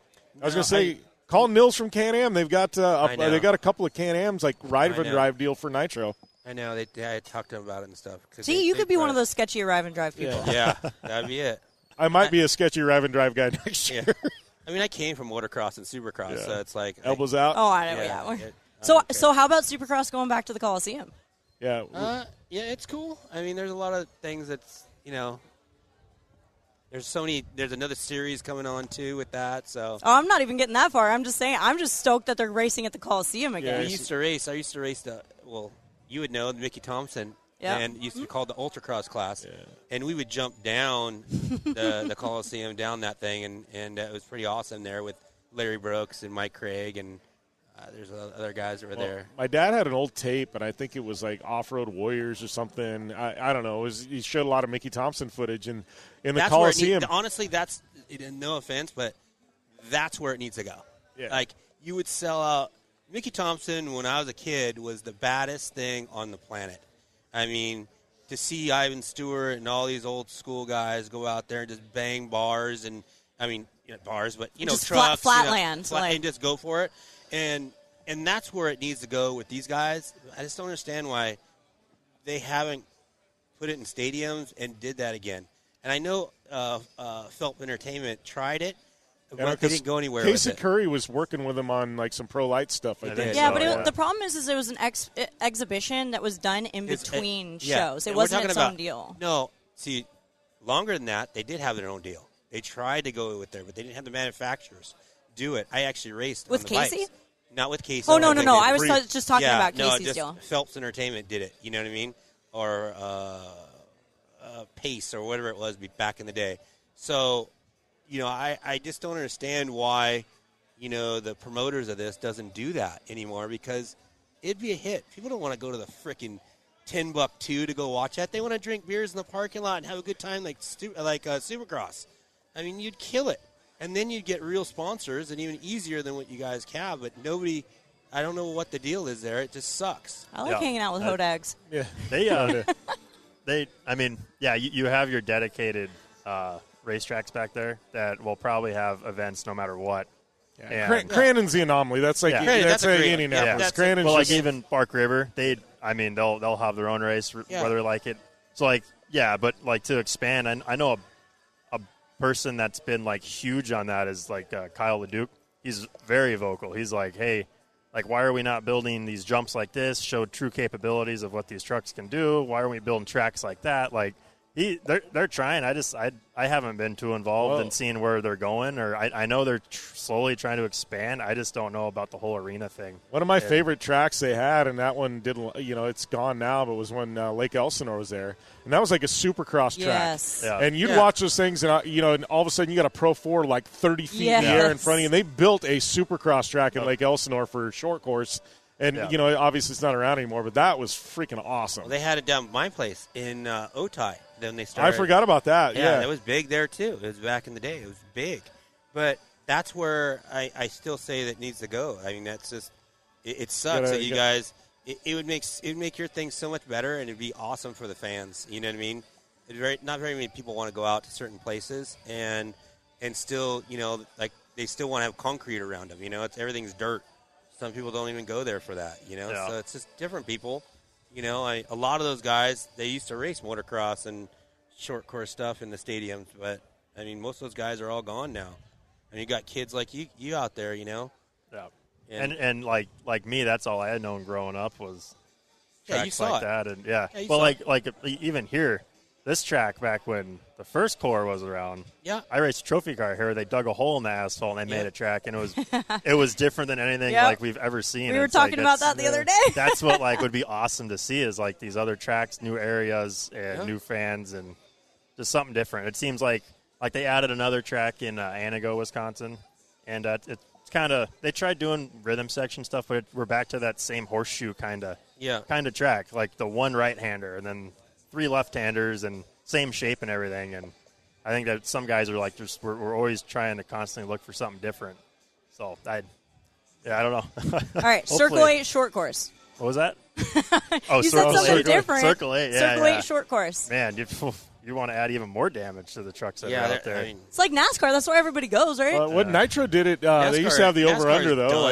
Yeah. That's what I said. Everybody goes to watch the wrecks. Yeah, they do. But, I mean, when I did shows at NASCAR, it was like this, and now the attendance is a joke. I mean, I don't even know how they're surviving right now with what's going on with NASCAR. The only NASCAR race we're excited about, because we've got a room that overlooks the stretch, is the Chicago downtown street race next year. Are you going to go to the F1? Yes. Yes. Yeah, I want to go to that. Yes. Especially because it's going to be such a logistical cluster. Yeah. They're never, ever going to do it again. So. Yeah. That's probably going to be a nightmare. Yeah, they've got a 3-year deal to begin with, November. and I bet it lasts 3 years. And it's going to be in November. It's like right after SEMA. Yeah, it's like the 13th, 14th, something like that. 10 next p.m. year. too, I saw. Yeah, it's a night deal. It's so going to be so epic. Everybody's going to be so drunk before it even starts. It's going to be so epic. Late start. Yeah, Saturday night. And basically, I think because in Europe, if they do it that late, in Europe, it's actually a morning race or something. So, you know how many people is going to go to that, though? Oh, yeah. Oh, yeah. It'll be well over what it'll be. Everything's sold out right now. I want to see what That's why I said it'll never that. happen again because it's going to be such a cluster. The problem is the hotels never even release their rooms. They're holding them back. Can't. I keep looking. You still can't book them yet. That far out. Yeah, so it's like they're trying to do these package deal with tickets and stuff. Oh, give us $10,000 and we'll give you 2 tickets in a hotel room. You know, it's like I don't know. Then they're going to crash their servers because everybody's going to try to buy tickets, and it's going to be a nightmare. Yeah, it's a mess. So how is it racing Pro 2 with you guys? I mean, you got Ryan Beat. You got guys like Ryan Beat, Jared Brooks, Keegan Kincaid, Mickey Thomas. Like there's a stack Pro 2 Yeah, there's field. like 8 or 9 that can win any race. They're all good. Yeah, and like I was talking with Rob Mack earlier, and he's like, man, I don't ever think I would like say that Ryan Beat, Keegan Kincaid, Jared Brooks had winless seasons. And I'm like, man, that is crazy. Wow, I didn't even think that. about that. Yeah, until you just whoa. Yeah, and it's so competitive. Last year I thought was good, and this year was even more. And like us, I had 2 podiums last year, and this year I got 2 wins and 5, and I still was second place in a championship. Like it's tough. It's just wild really cards. hard. Yeah. Wow. It's good though. Like that class is strong. I think Pro 4 has 14 trucks or something. That's big for that class. Pro Lights are back to like 19, 20. So it's been good. How'd you switch? Because you were a desert guy for a while. You were doing trophy light stuff, right? Yeah, I did Pro Light like when I started, like in the regionals, just to get my feet wet. And then we went into Trophy Light to try that. I think we did that for 2 or 3 years. And then I'm like, I don't really know if this is. I want something bigger and faster. And I think I just preferred short course over it. And I think I just went back to that, and that's what we've been doing. I think 19 was when we got into Pro 2. So it's been pretty good. It's a tough class. Yeah, I'm going to say that. All those guys. You guys are heroes. It's very competitive. Yeah. Short course, well, desert's crazy money. Short course is too. Like Pro 2 and Pro 4 budgets, it's just. Yeah. It's and then like they're trying to expand more, and we're like, well, we need, in this day and age with COVID and everything that happened, and it's like, these companies, it's getting really hard to find. It is hard. Really hard to find those dollars, and then they want to keep adding races, and it's like. The biggest thing now is all social media. That's all it is. It's all social media. The bottom line. You know, no offense, the kids have it made. They do a lot of social media. Ryan Beat stepped up his stuff, too. I've seen a lot of his videos, and, I mean, that's where it's all at. And same with off-road, too. You have to have that. You know, they don't even care. Yeah, I mean, look at BJ. I mean, you don't have to win. You just have social media and just do well there. You know? It's truth, and now it's become like a lot of the lifestyle content, not necessarily racing. It's the lifestyle around what off-road. Relates to the everyday person. Yeah. So I always say, you want to make money in winning racing now, you have to be first place every single time. Otherwise, just don't even count on it. Yeah, it's like a slippery slope. It's definitely, there's a lot of, you got to perform, but you also have to do a lot of social media, and sometimes, like you said, that takes over. I hate it. That takes over. I know. I hate it. As much as it's like is stupid to hear. You like talking shit, Mark. You like social media for talking shit. I'll talk shit. Doesn't matter what it is. If somebody has a problem, come to my house. It's okay. Yeah, like it's like to step away. Mind you, like you have to make the time to do it, but like at the racetrack, I'm usually hands-on on my stuff, and it's like to step away and come up with this concept for 45 minutes. It's like I feel like I'm not doing anything, and it's definitely a job. Like it's a real job. Yeah, and people have people that do that now. Yep. Like Ryan Hold on, Beat. guys. Case in point. Selfie, everybody. Ready? Yeah, exactly. Yeah. How annoying is it to stop, be like, oh, Pixar didn't happen. Hold on. Let me stop what I'm doing so I can show everybody what I'm doing. Let me go sit at this table and come up with a post for a half hour. There it is. That's what it is. Yep. Something witty or funny or, Plus 2 hours of hashtags.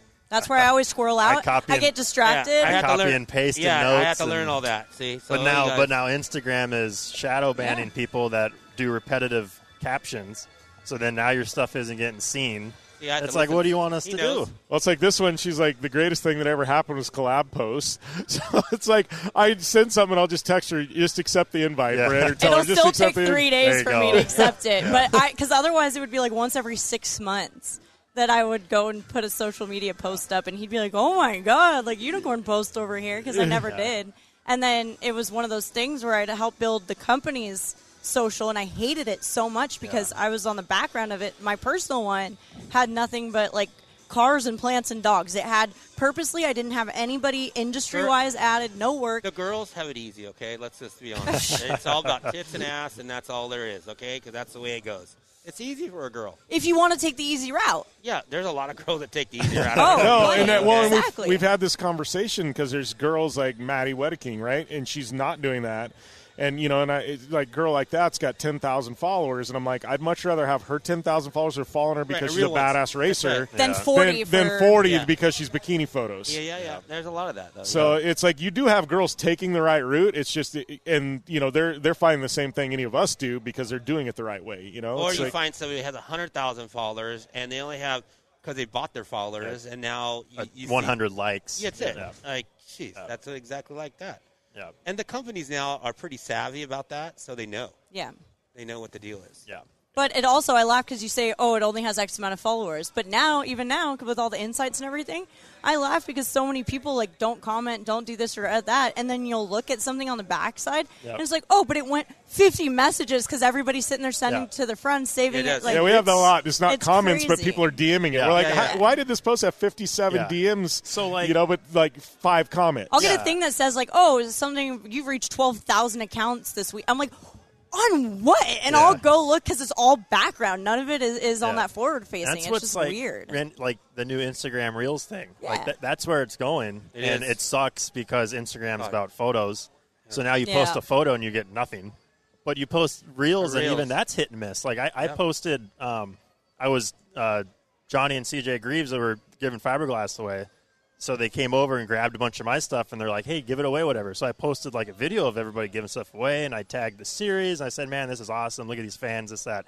82,000 views. Yeah, isn't that insane? My next video, 630. It's like it's all about music. It's like, what is where it's at, you know? Yeah, I just wish they would consolidate all of the social media, all of the things, and just put it in one thing. It's just so hit and miss. It sucks to build off of, The way it is. It's all about social media now. That's like I said. We kill it on MySpace. We still use Internet Explorer. It's crazy. I don't know. MySpace. Hey, I brought up a Britannica encyclopedia the other day. Oh. Yeah. What is that? Just kidding. No, you legitimately probably don't know what that is. It's fine, though. Have you had the slang dictionary? Have you seen one of those? We call it Urban Dictionary. Urban Dictionary. There's another one too that's similar to that. But it's pretty crazy to see some of the words in there. Yeah, you look up like a normal word and you're like, oh wow, okay. Just go look up your name on Urban Dictionary. Yeah. So what's interesting in the show? I just got here. I didn't see very much. We've had Mark talking since he got here, so yeah. Ask Mark to tell you a story. I can't talk very well because my mouth. But hey, I'm just trying my best. It's that COVID, right? Yeah, I wish it was COVID, too. Yeah. Do I dare ask what happened? I just got here, too. Yeah. Well, I mean, Mark can tell the story. It's actually unfortunate. Simple. I had a sore in my lip for 9 months, thinking it was like herpes, I thought. And the doctor said, no, it's cancer. So they cut it out first day, and it wasn't nowhere near this, and then they cut it out deeper and deeper and deeper the other day, and this is the first time I've been outside, actually. Does it feel good to be outside, though? It does. I love working in the shop. They said I wasn't supposed to work or do anything, and, you know, I'm here because of you and General Tires. You know, I couldn't do it without them again, like I said. So General, like I said, they're always been good to me, and I mean, it's good to see you because we were talking about you earlier. I was showing her the pictures, telling her what's going on. We were talking about the roster and who we were interviewing, and I haven't talked. I haven't posted anything on social media yet. I kind of I'm embarrassed for one, you know, and that's kind of like the thing, you know, for me. But cancer's no joke. It was skin cancer, so it just that's well, unfortunate. it's just unfortunate, like. I mean, me, her, you, all of us, like we've lived our lives out in the sun, playing river. Well, I'm like a ginger, you should say. Yeah, yeah. You're even more susceptible. We all know you have no soul. That's that's it. None. But it's like you hate to say, like at some point, all of us are probably at some point going to have spots pop up or something because it's just. Yeah, everybody discredits it. That's the thing. It's like you said. I had a spot for a few months, and I thought it was 9 months, and I just thought it was nothing. And now I'm like, wow, this is real.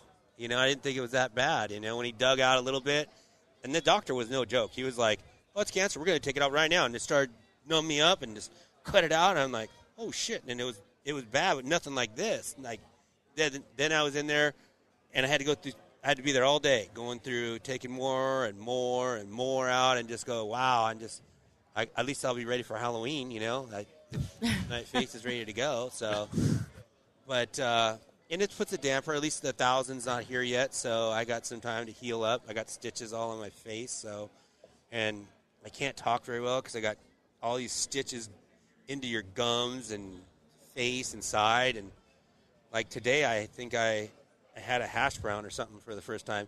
One good thing is I lost weight. I lost like 8 pounds. My fat ass lost like 8 pounds, so I'm feeling a little skinnier now. That's about the best of it. But didn't you and Johnny Angel have like a weight loss competition at one point? We did. Because I remember, I think I went out to lunch with you guys. We did. And I think Johnny and Mark are in Parker, and they go, "Hey, Jim, you want to go out to lunch?" I'm like, "Hell yeah, I'll go out with Johnny and Mark." And so we go, and I'm ordering like a burger, and these two guys order salads. I'm looking at this, I'm like, what the hell are you guys doing? I should get a salad now. And they're like, "Oh, we got this competition. Who can lose the most weight in 30 days or something?" I'm like, "Well, so why did you invite me out to lunch?" We had a $10,000 bet. Yeah. They were eating vicariously through you. We bet a lot of money. Oh, my gosh. If you only seen, So who won? It was a tie. You guys both gave up. No, it was a tie. We did a tie that time, but we bet $5,000 on a race. Johnny paid me in pennies, $5,000 in pennies. I mean, he's a character. Johnny's a character. So. Johnny's Johnny. Yeah, but like I said, that's just there's always a story for stories. Like you know how it is. I mean, you pulled us out of a ditch, I think, in your area right there. Remember, I was stuck in the rent-a-car. Oh, I forgot about that. Yeah, that's how it came up. I think, it was something about, afterwards. I can't remember. Yeah. And the dealership, it's a Ford dealership, and they're good friends of mine. They're the neighbors of me. And they had the car because it was spinning the tire, and they have, like, tracking, like, on their thing and says how fast it was going. It was doing like 138 miles an hour. Because it was spinning in the dirt. They're like, what were you doing in our car? We didn't know this Honda Accord could go 138 miles an hour. I've been busted so many times for rent-a-cars, and I've been banned from I was going to say, are you blacklisted? I am blacklisted from Avis. And if I can only tell you the stories of the cars I destroyed there, I mean, Why not? You're already blacklisted. No, I mean, statute of limitations isn't up yet. And in one of the Krusty videos, you'll see a Crown Vic. We jumped it off in one of the Krusty videos, and we bent the car in half. Yes, I've seen it. and the rental guy that rented the car from me, it was in Boise, Idaho, was at the event, and he saw the whole thing, and the cops came and all kinds of shit. It was bad. Wow. It was ugly. I got a rental. We went to Silver State one year, the pre-run. Oh, in a rental car? No. Oh, yeah. So we're in. We had two pre-runners, my dad's, and then we had another one. My brother was driving, and we see this truck come flying up behind us. Like we're not hauling ass or nothing stupid. So we pull over, and we see this thing go by us. And it's a bone stock F-150. We're like, what? Somebody entered it. And and these guys were hauling ass. And we get to Caliente for the night. And we see it parked down the street, and the thing is hammered. And they went out and they bought short course takeoff tires and 3N wrapped the whole entire lower half of the door, hood. I got a story like this. And then we looked underneath, and the thing's just covered. And they said, we're just going to go back to the shop and put the stock tires on it. And we bought full coverage, and we're just going to drop it off at the airport. Like, that is awesome. Yeah, these guys just did a 300-mile pre-run in a stock F-150, and they're just going to go drop it back off. So the Pahrump pre-run for Best of the Desert used to be the best when Casey said that's a 250-mile race. You can do that in a day. Yeah. But they decided we don't want to do it in a day. We're going to make it a 2-day deal. It's a Saturday and Sunday thing. So everybody'd show up with their rental cars from Vegas, literally, and it was all Expeditions and Tahoes because they could put the biggest ice chest in the back. Oh. And they had stock Expeditions and Tahoes, and it was one of those, you'd do 120 miles to Beatty, and then you'd stay the night and do 120 miles. 120 miles does not take long to do. So every 5 miles, everybody would stop and drink beer. So it literally took like 8 hours to go 100 miles because by the time you get to Beatty, everybody's just completely annihilated. Yeah. Stay the night there. Everybody stay in the casino all hours of the night, get up, and then pre-run all the way back. And it was everybody did it in like rental cars. And these Tahoes and Expeditions were just thrashed by the end of it because people had been drinking literally all day driving these stock vehicles in a pre-run. Yeah, it was just... That's funny. Fox Rent-A-Car Place for Score, Baja 1000, went all the way down to La Paz. I did it 11 times. I brought the Jeep. I bought a Jeep. General Tires gave me some tires. I bought wheels, took the wheels and tires off. I got the car for the month. Yeah, for the month for $1,200, okay? And I used it. And I brought it back with 14,000 miles. The car was beat. The bottom skid plate was missing. The bumper was hammered, got all the insurance, but they couldn't believe that I put 14,000 miles on it in that time. But we used that thing for the race and everything. I mean, rent-a-car companies just love me. I love those places. They're great. Stories on the road, always something. You know how it is racing all out down in west in the desert. It's always something, that's for sure. It is. Trying to figure out what we got burning rubber over here. Like, I'm just getting the smell of burning rubber, but I can't. Hold on, can you tell what tire it is by the smell of the rubber? But I can't place what we've got going on over there. They're doing the demos. It sounds like a little car or something. It's that little, like, that Terra Crew deal, right? Yeah, but it sounds like Power Sports or something. Yeah, like because it might be UTVs, maybe like stock, because the trucks don't go till tomorrow. Yeah. Is there anybody do anything on UTVs that get, 2 wheels, driving crazy, or do anything cool, jumps or anything over here? They do all that stuff. I just don't know about. I don't know if they got anything here. I saw some Jeeps earlier, and I know there's Jeeps over on the other side doing some stuff. Well, if we see Jeeps and 2 wheels, that's a different conversation. Well, it might bring the fans in. I'm not saying that. I'm just saying it. I mean, Burnett, you still got some ramps laying around. I'm sure we can bring them and put on a show. I have a lot of them, yeah. Hold on, you still got the keys to the Bronco, right? Hide those. Why? You worried about it? Well, take that thing out there. That's why if I had a rent-a-car, I'd go out there and do some shows for you. The unfortunate part is you don't have to deal with me. You got to deal with her if you take the Bronco. So I would take the Bronco out there. And actually, she would allow you to pretty much screw up any vehicle we own except for the Bronco, I think. Yeah, Raptor, go for it. Well, I'm going to check out the rest of the show. Yeah, I was going to say, we've been sitting here talking for quite a while, but thank you, Mark, for holding it down. Cory for swinging by. Yeah. And I'll see you guys out there. If you guys want to go to Baja and pre-run. What are dates? I have no idea when we'd be able to fit it in. In November. It'd probably be the week before the race. A week and a half before the race. All you need is like 3 days. Just come to San Diego. All we need is 3 days, Jim. No problem. What's wrong with that? It's just finding 3 days. I think our next 3 days straight are like February. Why? What are you guys doing in November? Come on. What do we got in November? We got Off-Road Hall of Fame. SEMA, Huevos. SEMA, yeah. I think we got a nitro thing. We've got, obviously, well, I don't know. I don't know. I really don't know, but yeah. You don't have to pay nothing. Just get to San Diego and just come.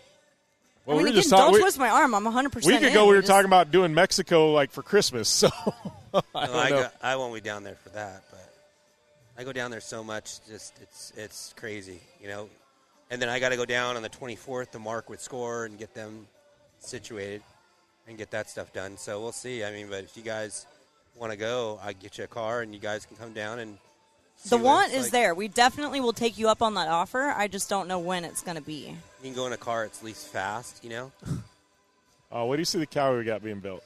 Okay. Oh, hold on. When did he say? Because we already had that weekend already booked. I'm looking at my calendar for Mexico in November. So why? When was it? When did you say? When do you want to go? I'll go down there. I'll be down there the whole time. Yeah, well, it's two totally different things, but doesn't matter. What are you going to Mexico for? The dentist. Some dental work. Some dental work. In Ensenada? The joys of being self-employed. Algodones? Yeah, it's just right by Yuma. They've got a bunch of American dentists in Algodones that literally just set up shop right across the border, so you don't have to deal with insurance or anything. They're all American. They just run their businesses in Algodones. And a lot of people go to Tecate and go there and get that. Yeah, and he's got. I live on that road. My shop's on the road to Tecate in 94. Yeah.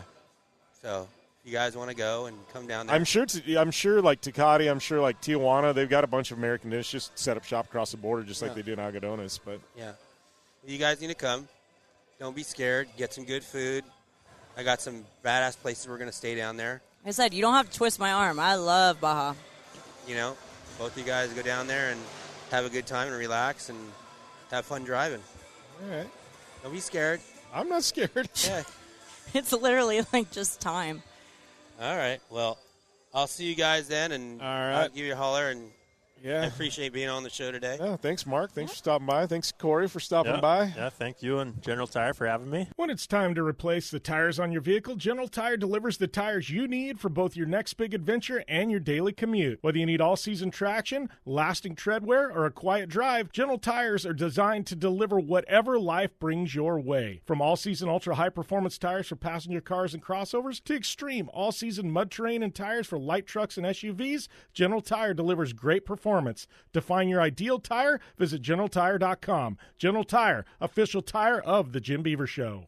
Are you looking for a place to push yourself behind the wheel and see how your driving skills stack up? Dirtfish Rally School is that place. Located on 315 acres of pristine automotive playground at the foot of the Cascade Mountains in Snoqualmie, Washington, right outside of Seattle, Dirtfish Rally School is a one-of-a-kind place where everyone from first-time drivers to seasoned professionals like Bucky Lassick and Antoine Lestage can push themselves to their limit. Whether driving the high-performance rally-prepped all-wheel drive Subaru Impreza STI is what you're looking for, or you'd rather hang it all out in the rear-wheel drive Subaru BRZ, Dirtfish Rally School has something for everyone. Classes are available from 2 hours to 3 full days and feature instructors with over 150 years of combined racing experience. Whether you're looking to become the best and get an edge on the competition, or just looking to freshen your skills behind the wheel, Dirtfish Rally School is the place to go. For more information on registering for classes, visit Dirtfish on the web at dirtfish.com, or to check out the latest happenings from Dirtfish, follow them on Facebook, Instagram, and Twitter at Dirtfish Rally.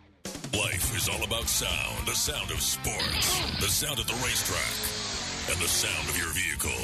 Don't drive around listening to this. Drive around listening to the sound of performance. Gibson Performance. Gibson Performance Exhaust is the company who can turn this into this. Remember that life is all about sound, and Gibson Exhaust is the sound of performance. Check out your next catback exhaust system, headers, muffler, or UTV exhaust at GibsonPerformance.com and get more power and more sound. Thanks for listening to the General Tire Jim Beaver Show with Brittney Cardone. Available online on SiriusXM, on AM/FM networks across the U.S., and internationally on the American Forces Network. Head to JimBeaver15.com for all the details. All right, so now we got good friend Adam here with General Tire stopping by. How are you? Good. You've been watching the shenanigans here for a while. I don't even want to tell you what we've talked about for the last 2 hours. I probably don't want to know. I'll listen later. Yeah. It's actually been a really good show. It's been a really good show. So I did. I asked the guys, and they didn't have an answer, but I feel like you might. So we've got this burnout competition or whatever's going on behind us. Can you actually tell what tire it is? By smell? Yeah. No. Fair enough. I got a request. General Tire scented candles for Christmas, Yeah, right? Burnt rubber. Oh, no. That's the gift that keeps on Frit's giving. like, not in the house. No. The only thing worse than that would be like burnt clutch. Yeah. Brake fluid. Trans. Ugh. The worst thing ever, though, is getting gear oil on your hands. Yeah. I swear gear oil, that stuff does not come off. You can steam clean your hands, and you're not getting it off. It's like anti-seize. Yeah. It stays with you forever. Yeah. So you're here at Off-Road Expo, snuck in. You're sneaking out tomorrow, but what do you think about all this? It's good to see people out. I mean, it's beautiful weather. I mean, we're getting lots of good activation here at the booth. So, yeah, I mean, it's nice. You're from the East Coast, but you've lived in the West Coast, like back and forth. I mean, we were at a Jeep event with you, July? Yeah, I think we're in July. Like, what's the difference in off-roading on the East Coast versus off-road out here in the Southwest? Obviously, we don't have the side-by-sides and the dune buggies. You're not going to see any of that on the East Coast. I mean, it's more rock crawling, more, trails, mud. lots of mud. That's probably the biggest difference. So, you see a lot of the same stuff, just different application. Different colors. Different colors, yeah. But space is a lot of it. Like out here, it's just open, and Yep. there's parks and stuff, which are cool. Like just because we don't have a lot of that stuff out here, so I kind of enjoyed it when I go back there because it's different. Yep. I mean, I think as a whole, I think the off-road community. I mean, it's pretty. What's the word I'm looking for? I don't know. There's a lot of commonalities in it. We all like to have fun. Culture, culturally. It's a lot of the same people, so it's cool. That's like she said. I like going. That's what she said, and there was no joke there. When has that ever happened? Well, with and us? I'm laughing because I'm thinking he said a commonality in culture, and I'm thinking about how different off-road East Coast and off-road West Coast is. I'm like, I don't even know if I can agree with that. Well, I mean, like, I don't know. I guess it's just the passion. It's a general passion for motorsports and being outdoors. I like seeing how people do things in other areas of the country. It's even like we laugh like with on the wheel side, like seeing what wheels are popular Southwest versus what wheels are popular in Texas versus it's just. Or like we have our bonfires outside and they have their bonfires inside. Yeah. Long story. In Pocono, in one hotel, they have bonfires inside the hotel. Literally. Research. Yeah. They also have heart-shaped beds. Yeah. Martini glass lamps. Yeah. Somebody needs to invest in maybe a nice Holiday Inn Express near the Pocono Raceway. Yeah. It's actually not a bad idea. One of those little tiny home parks. Yeah, something. I feel like somebody needs to invest in the Pocono Raceway. Fair statement. No, good times. So, I know we're out here at Expo. Obviously, let's talk a little bit of tires. I know I guess out here at Expo, the heavy hitters are going to be the X3 and the ATX, right? Yep. Yeah, number 1, number 2. So, another question the guys had, we were trying to figure out, like, what the rate of tires when they're out doing this stuff. Like, how quick is somebody swapping out tires when they're doing this stuff? Oh, I don't know. I mean, it sounds like they're burning them down pretty good when they come to an end here, but I don't know. They'll probably burn through a set of tires in a day. Yeah. I mean, you're not going to get any off-road use out of them after burning them up on the pavement. I know, like the Formula D guys, when they're doing drifting and stuff, they do, they do their pass and then they swap lanes, and they do, between those two passes, they're done. They're done. Yeah. Literally, half a mile versus, worth of driving, and it's done. Yeah. Yeah. So it's all for show. They're just out there, doing it for the kids. So. Doing it for the kids. Hey. Oh, that's awesome. So, but here, back to your question, X3, ATX, number 1, number 2. So, anything really, honestly, in the grabber line, because, a lot of these guys also have trucks that they tow their rigs in. So, whether that's our HTS 60 or, also the Grabber HD, APT. So we've got actually a lot of applications for these people that are out here today. I'm sure you go out in the parking lot and there's probably a lot of just pickup trucks. Well, sorry, but it's interesting watching, like, how many people I've walked up, like, listened to them talk about the red versus the white, like, on what side as far as flipping the tires and not realizing that it's the same tire. Right. So on that approach, like, what is the more requested? How many people do you specifically ask for one versus the other? I think a higher percentage. You go to the X3, a lot of guys like the red letter. So it's a status thing, right? You want to show off that you have them. And then the ATX, people like the white letter, like myself. I like it. I like the so old school vanilla. Yeah, well. I do love that you're talking about the line here, and I laugh like at Britt in my driveway, and it's like, okay, so we got the Raptor that's on X3s. We got the Super Duty that's on X3s or ATXs. It's been on both. We got the Bronco over here on X3s. We got the Subaru that's on G-Maxes. We've got the motorhome, you know what I mean? And I can't even tell you what tire that's on. I should know right offhand. But we've got the motorhome on General Tire. We've got, the UTVs. We got the dirt bikes on Hoosiers, which is, a subsidiary of General Tire. And I just laugh because, the whole GT Delivers thing. And I'm like, we have such an eclectic mix of vehicles and everything across the line. Like, it's... Right.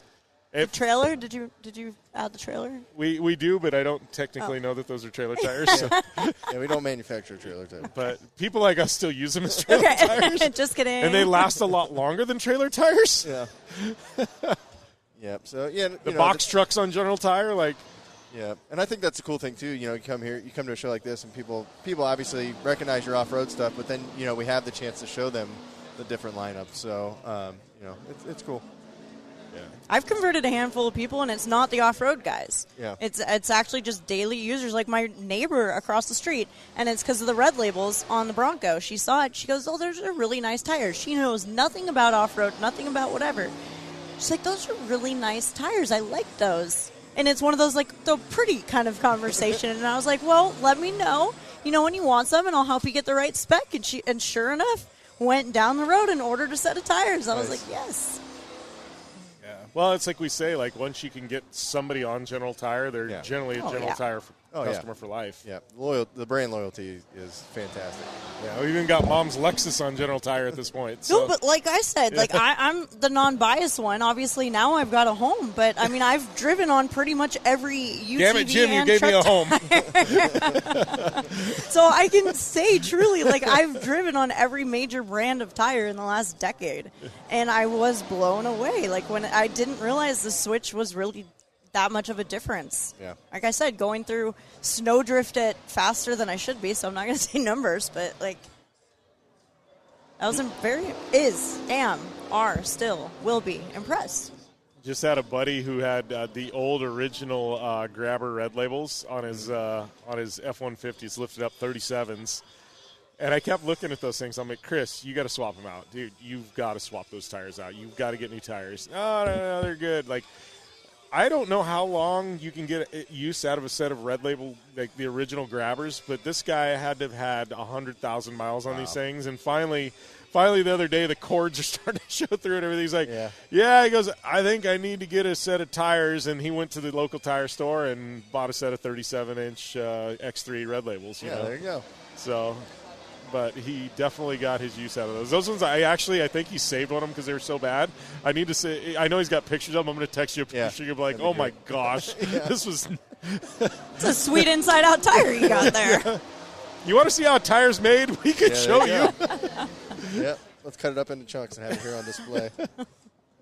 Well, what are they? A lot of the city parks now, they're starting to cut up tires and use that playgrounds. Yeah, on the playground. So when the kids fall, they just fall into a bunch of rubber chunks. Yeah, there's a guy actually lives in my neighborhood. That's what he does for business. He goes to all these tire shops and buys up all their used tires. And how do they cut those up? Like they've got to have a machine doing it. He actually has, I think, a number of patents on this particular machine because it is more difficult than you would think. I was going to say. Yeah. So that's all he does. He just chops. I don't want to be taking a Sawzall and just cutting tires up. I mean, people are even using rubber mulch nowadays too. Yeah. It's, mulching every year, which is actually rad because you look at between semis and every car on the road and things like that. They just when the tires get done, like now there's actually uses for them. And so it's actually kind of nice. Knowing that they're not just sitting in a landfill somewhere. Wait. So they should be paying us then instead of us having tire disposal fees. We should be getting recycling credits now. I would be behind that. But they just go back towards the new tires because I probably need that. All right. Well, I don't know what you're off until PRI. I don't know what planet Britt and I are like travel the next 2 months, but you. Yeah, we'll see. I say off. You're in the office, but I'm in the office. Yeah, holding down the fort. So, but looking forward to possibly being at PRI to hand out our Spirit Award for ARCA. So that would be a cool opportunity. Looking to do some more exciting stuff with that series next year.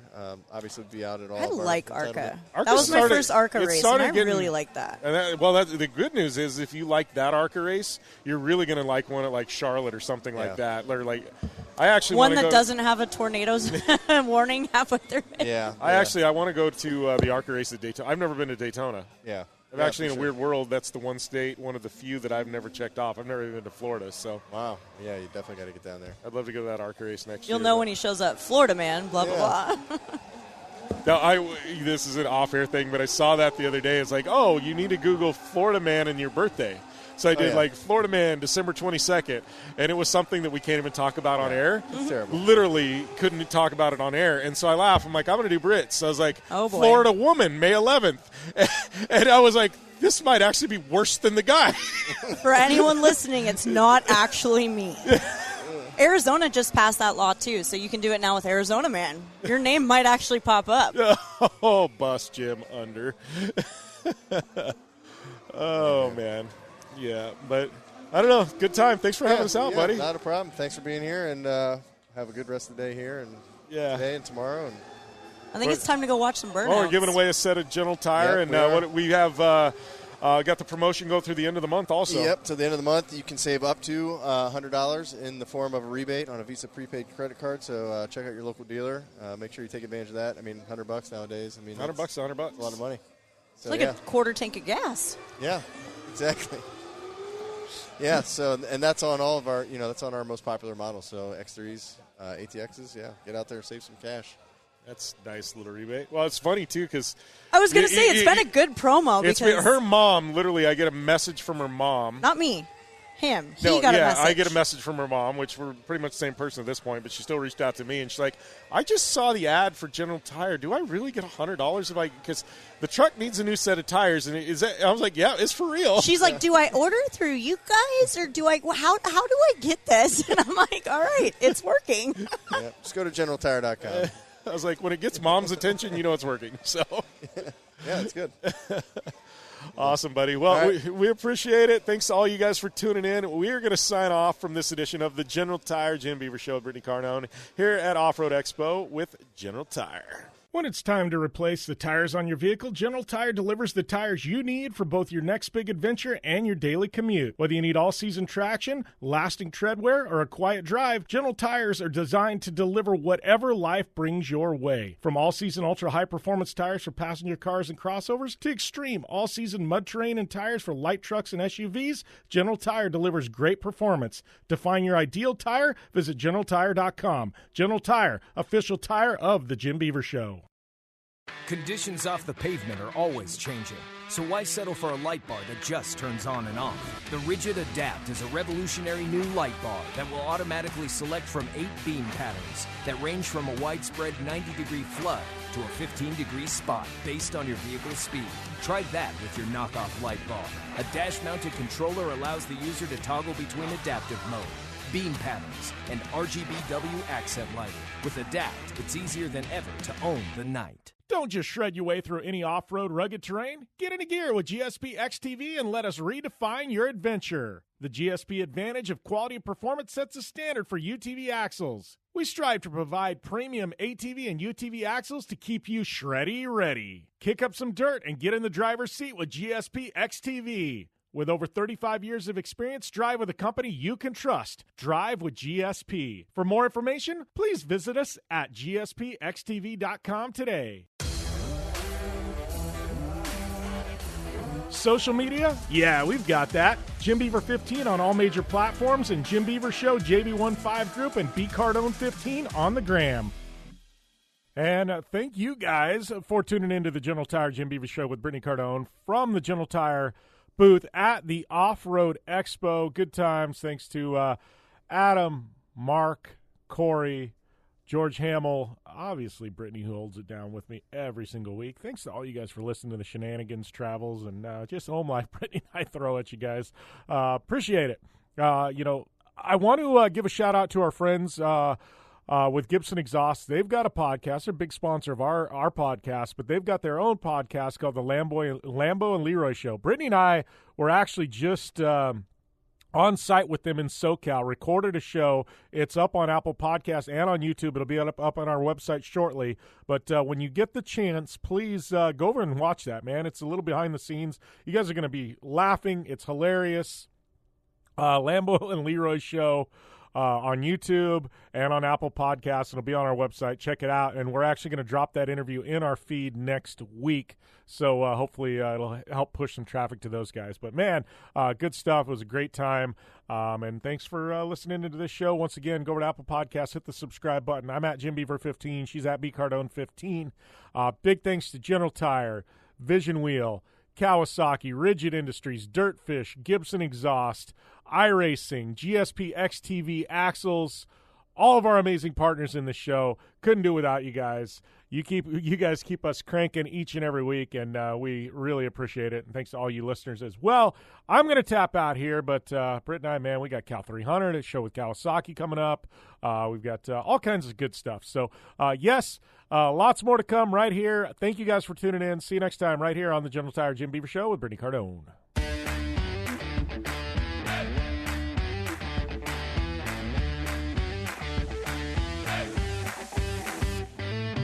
That's a wrap for this edition of the General Tire Jim Beaver Show with Brittney Cardone.